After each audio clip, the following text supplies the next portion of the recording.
আজকের দুনিয়ার যুদ্ধ মানে কেবল সেনা সদস্য নয়, বরং আকাশপথে ছিটকে আসা ভয়ঙ্কর সব মিসাইলের লড়াই।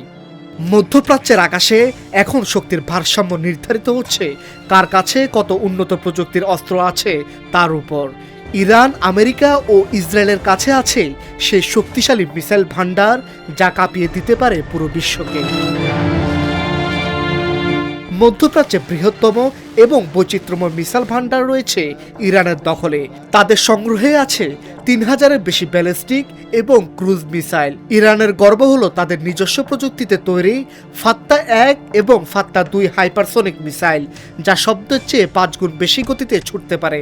এছাড়াও তাদের আছে নিখুঁত লক্ষ্যে আঘাত হানতে পারা ফাতেহ সিরিজ এবং শক্তিশালী জুলফিকার। ইরানের আরেকটি বড় শক্তি হলো ভূগর্ভস্থ মিসাইল সিটি। মাটির নিচে সুরক্ষিত টানেল এবং উৎক্ষেপণ কেন্দ্র থাকায় এগুলো ধ্বংস করা সহজ নয়, যা তাদের দীর্ঘমেয়াদী যুদ্ধে টিকে থাকতে সাহায্য করে। অন্যদিকে আমেরিকা পরিচালনা করে বিশ্বের সবচেয়ে আধুনিক মিসাইল নেটওয়ার্ক।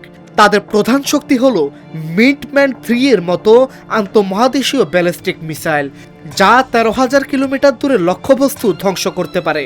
সমুদ্রপথে তাদের তুরপের তাস হল টমাহক ক্রুজ মিসাইল। আকাশপথের লড়াইয়ে তারা ব্যবহার করে এমরাম এবং সাইড উইন্ডার। এছাড়া শত্রু মিসাইল আকাশে ধ্বংস করে দেওয়ার জন্য তাদের রয়েছে থার্ড এবং প্যাট্রিয়টের মতো শক্তিশালী ডিফেন্স সিস্টেম। আবার ইসরায়েলের রয়েছে সবচেয়ে রহস্যময় এবং বিধ্বংসী অস্ত্র জেরিকো সিরিজ, যা পারমাণবিক ওয়ারহেড বহনে সক্ষম। সমুদ্রের নিচ থেকে হামলা চালানোর জন্য তাদের রয়েছে ডলফিন ক্লাস সাবমেরিন। তবে ইসরায়েলের সবচেয়ে বড় পরিচয় তাদের আকাশ প্রতিরক্ষা ব্যবস্থা। আয়রন ডোম, ডেভিড স্লিং এবং অ্যারো 3 এর মতো সিস্টেমগুলো তাদের আকাশকে প্রায় দুর্ভেদ্য করে তুলছে। এছাড়া আধুনিক র্যাম্পেজ মিসাইল দিয়ে তারা নিখুঁতভাবে শত্রুর উপর আঘাত হানতে পারে। একদিকে ইরানের বিশাল ভান্ডার, অন্যদিকে আমেরিকা ও ইসরায়েলের অত্যাধুনিক টেকনোলজি। এই ত্রিমুখী শক্তির লড়াই মধ্যপ্রাচ্যকে এক উত্তপ্ত আগ্নেয়গিরিতে পরিণত করেছে। দিন শেষে মারণাস্ত্রগুলোই নির্ধারণ করছে বৈশ্বিক রাজনীতির গতিপথ।